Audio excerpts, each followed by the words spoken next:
Assalamualaikum warahmatullahi wabarakatuh. Kali ini saya akan bagikan tutorial tentang bagaimana penyelesaian soal-soal terkait dengan dinamika rotasi. Ya, baik. Terkait dengan masalah dinamika rotasi itu ada satu bagian yang memang harus kita pahami secara detail. Yang diantaranya adalah bagaimana mekanisme terjadinya gerak menggelinding. Ya, kalau dari istilahnya kita lihat ini, gerak menggelinding itu berarti ada dua tinjauan ya. Yang pertama adalah tinjauan bahwa benda itu bergerak translasi, dan yang kedua benda itu bergerak rotasi. Nah, otomatis kalau dikatakan menggelinding, dua gerak ini ada secara bersama-sama gitu. Nah, saya punya kasus seperti ini. Ada sebuah roda pejal.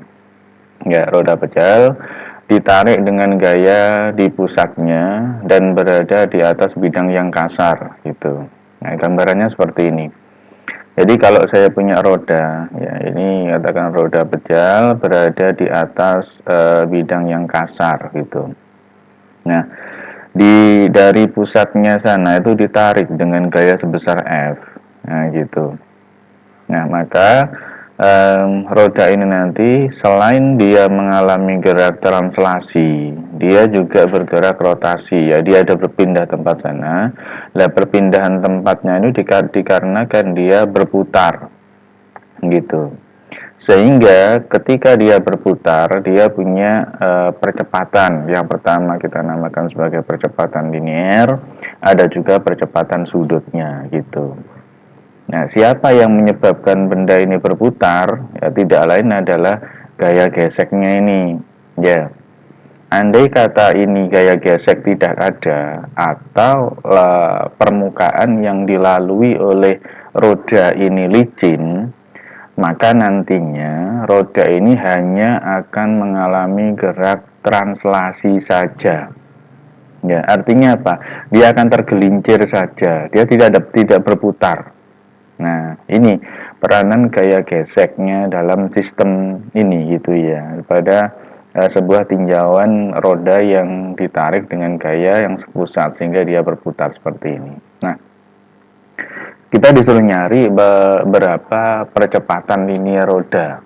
Ya, kita suruh nyari berapa percepatan linearnya. Maka langkahnya kita harus cari, yang pertama adalah dengan memadukan gimana hukum 2 Newton. Ya, hukum 2 Newton yang sama dengan yang kita sudah tahu, F sama dengan M kali A, itu kita tinjau dari gerak translasi dan gerak rotasi. Jadi memang ada dua tinjauan ini yang memang untuk dinamika rotasi ini harus kita pahami secara bersama-sama. Oke, yang pertama adalah untuk gerak translasinya, kita tinjau gerak translasinya dulu. Ya. Di hukum 2 Newton kita punya sigma F sama dengan M kali A. Gitu. Nah, kemudian dari sini gerak translasi itu sudah uraian gayanya sudah kita perlihatkan di atas ini, bahwa kalau geraknya itu ke sana, ke arah gaya yang diberikan, maka nanti akan ada gaya lain yang mengurangi gaya F ini ya, gaya force ini ya. Kalau ini friction ya, jadi ada F besar itu adalah force, F kecil itu adalah friksi ya, gaya gesek gitu. Nah, jadi gaya yang ke arah depan ini dikurangi oleh gaya gesek yang arah belakang. Itu adalah total dari gaya yang bekerja pada roda ini. Gitu. Sama dengan apa? Sama dengan M besar dikali dengan A. Ya, M besar itu adalah massa roda. Ya, ini ada massa roda dikali dengan A. Nah, sementara di sisi lain, ini tadi untuk gerak translasinya, oke, usai di sini ya. Lalu kita beralih ke gerak rotasi. Ya, ke gerak rotasi, ya kita harus ingat dulu bahwa roda pejal itu dianggap sebagai silinder pejal. Ya, ini roda dianggap sebagai silinder pejal. Nah, momen inersia silinder itu adalah setengah mr kuadrat kalau dia putar pada pada porosnya gitu ya, ditarik dengan gaya di pusatnya itu adalah setengah mr kuadrat ya. Jadi porosnya adalah di pusat, maka ini punya momen inersia sama dengan setengah mr kuadrat. Ini sudah kita bahas di bagian sebelumnya, jadi tutorial ini. Oke, kita kembali ke gerak rotasi. Nah, di gerak rotasi itu ada sigma tau sama dengan I kali alfa. Ini juga pernyataan hukum Newton sebenarnya, hukum 2 Newton, tapi dalam bentuk yang lain gitu. Nah, kalau di hukum 2 Newton di gerak translasi itu sigma F sama dengan M kali A, maka untuk hukum 2 Newton di gerak rotasi sigma tau sama dengan I kali alfa. Begitu. Nah, tau ini apa? Ini adalah momen gaya. Nah, di tutorial sebelumnya juga sudah kita sampaikan bahwa momen gaya itu adalah gaya dikalikan dengan lengannya. Ya, gaya dikalikan dengan lengan. Kalau di roda ini berarti jari-jarinya gitu. Nah, mana ini gaya ini dikalikan dengan jari-jarinya. Sama dengan gimana? I momen inersia dari roda itu dikalikan dengan alfa. Ini adalah percepatan sudut. Nah, di mana besarnya percepatan sudut itu sama dengan A per R, yaitu percepatan linier atau percepatan tangensialnya dibagi dengan jari-jarinya. Nah, ini sehingga sisi kiri dan kanan R-nya kita coret. Nah, tinggal seperti ini ya. Nah, gaya yang menyebabkan si roda itu berputar siapa? Tidak lain adalah gaya gesek ini. Ya, gaya gesek ini kita ganti. Ya, ini kita ganti jadi FG, R-nya nah, kita sesuaikan, kita coret. Nah, sehingga tinggal ini bahwa gaya geseknya itu sama dengan setengah kali massa katrol dikalikan dengan percepatannya. Gitu. Nah, dari hasil ini, dari hasil yang tinjauan gerak rotasi ini kita substitusi ke gerak translasi. Nah, ke sana. Ya, FG-nya kita masukkan ke sana. Nah, akhirnya ketemu seperti ini. Ini F, ini FG-nya masukkan yang ini sama dengan M kali A ini. Nah, sehingga kita kumpulkan yang min setengah M kali A kita bawa ke kanan, jadi plus kan? Jadi plus. Kemudian ini ada angka 1 tambah setengah kan? Ya, setengahnya ini ke arah kanan, jadi kan 1/2, yaitu 3/2 MA. Nah, sehingga percepatannya, jadi percepatan yang dialami oleh roda ini akan sama dengan 2/3 dari gayanya ini dibagi dengan massa roda. Nah, inilah cara atau prosedur untuk mencari berapa percepatan dari roda yang ditarik dengan gaya sebesar F pada kasus ini gitu. Jadi terjawab. Nah, nanti kita tinggal masukkan angka-angkanya, angka-angka yang diketahui di soal. Nah, seperti itu. Ini sudah selesai ya untuk persoalan seperti ini. Nah, sekarang bagaimana kalau misalkan ada kasus seperti ini? Ada kasus ada bola berongga. Ya, bola berongga melaju pada bidang miring. Nah, gini. Kalau di pembahasan sebelumnya di hukum 2 Newton itu tidak memperhitungkan berapa massa bolanya ini, ya. Massa bolanya ini tidak diperhitungkan, jari-jari bola tidak disinggung sama sekali, ya cukuplah gerakannya saja waktu itu yang kita bahas. Tetapi di sini untuk dinamika gerak kita memperhitungkan ini ya, berapa massa bolanya dan seterusnya. Nah, sehingga nanti rumusan tentang bagaimana percepatan yang muncul ketika bola seperti ini geraknya, dia akan punya formula yang berbeda, punya formulasi yang berbeda dengan di sebelumnya gitu. Nah, ya, mari kita lihat. Saya punya kasus seperti ini ya, sudut yang dibentuk pada bidang kemiringannya adalah sebesar alfa gitu. Nah, kita lihat. Nah, ini kalau kita uraikan ke sana ya. Kita uraikan ke sana.